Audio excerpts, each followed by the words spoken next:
I'm a South African woman currently living in Austria, and I am 25.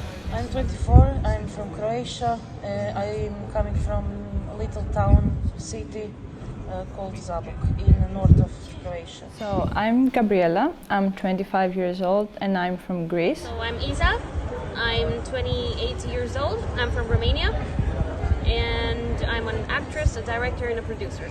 My name is Miguel, I come from Portugal.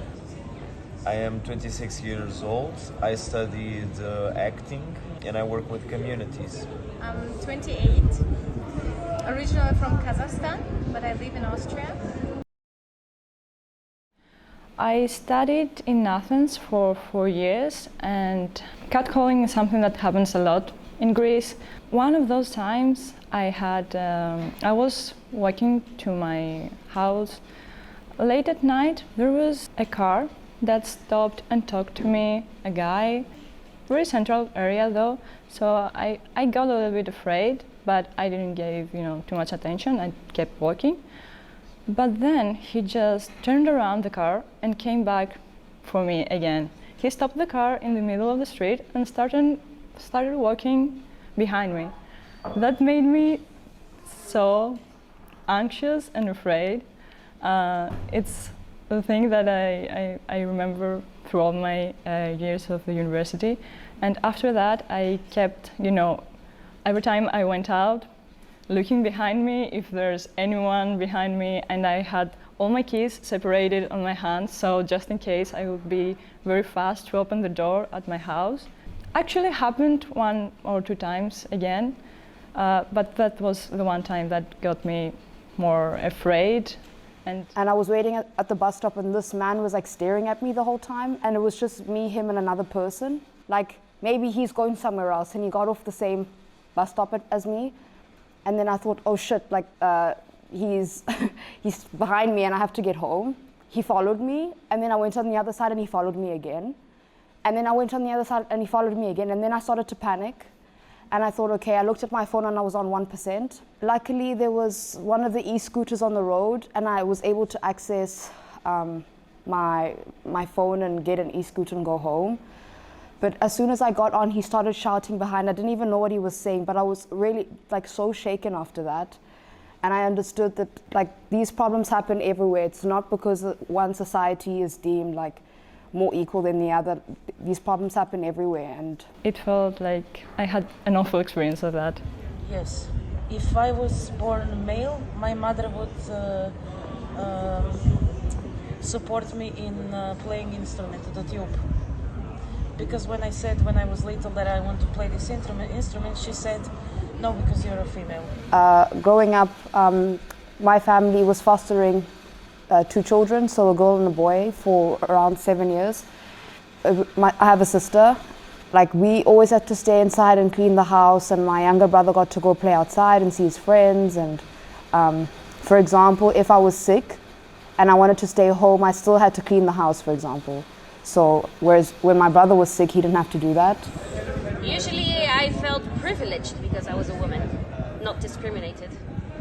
So maybe I'm a happy scenario, I'm a happy case. I felt good for being a woman, and I felt privileged or helped because I was a woman, like I was using the stereotypes in my own advantage. I tried to use everything that I have for my own good and for my own sake. Being a woman and being like a strong character, it usually helped in authority, let's say. Because if you see a man who has authority, you think, oh, should I listen or should I not? But if you see a woman who has authority, then I feel sometimes it might be easier, especially over men in professional life. My father died when I was very young.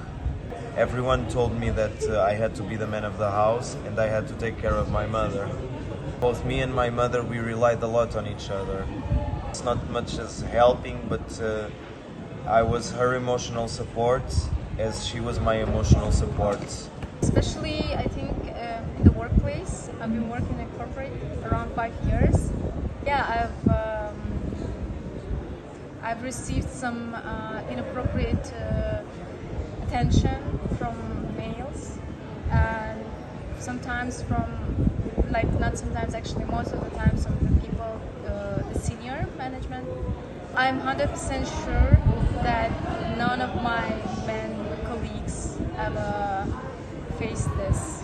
When there were 2 cases, and in both of them, let's say, rejected or ignored the person, and they didn't like it, so they tried to bully me, or another one tried to fire me. If I was born a girl, something would have happened that was related to my gender. In whatever sex you are born with, you will always have to deal with someone putting yourself with a role. In my case, being brought up as a man, I was put up in a role where I have to be taking care, I have to be responsible for the stability of my family environment. A child, independently of being a man or a girl, should not have the responsibilities of an adult. I don't think I wish or would want to be a woman to do something specific. What I do feel is like you're expected to do different things. Maybe I would have been more into sports. Yeah, I don't know. I just always felt attracted more to art and to feminine things, but maybe as a man it's easier to play football, for example, or to play rugby, or to play these kind of more aggressive games which you cannot really always play as a woman, or it's seen as something for men. I would have liked to try those sports. Yeah, I actually have a thing from my family that my brother really wanted to have a little brother, and I always treated by him like a brother, and I tried to be good enough for him. Like I'm not worse than a brother, so I fight with the other guys, and I try to be cool. I try to play games with the boys mostly, even if I didn't want to. If I was born as a man, I think I would choose different career. I think I would have different opportunities and different treatment. So I would be grown differently, not because of my family, but also because of the society at school, for instance. I don't know, it depends really on where are you from. In Croatia. In Croatia, I think you are forced, if you are a woman, you are forced to be a woman since your birth. These stereotypical things that the woman should do are forced to be done. Tradition is not the worship of ashes, but the preservation of fire. I think I studied law in my bachelor, and it's more common for men to be lawyers than women.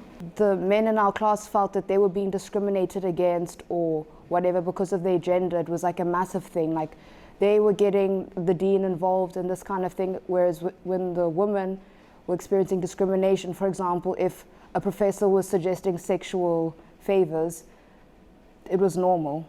I think it's important that I make this example because even like people who are studying to become lawyers and create the laws are further making these problems. So we hope that the laws can help and protect us, but the lawmakers are the ones with the issues as well. So I think that quote is really relevant when we're speaking about gender equality or inequality.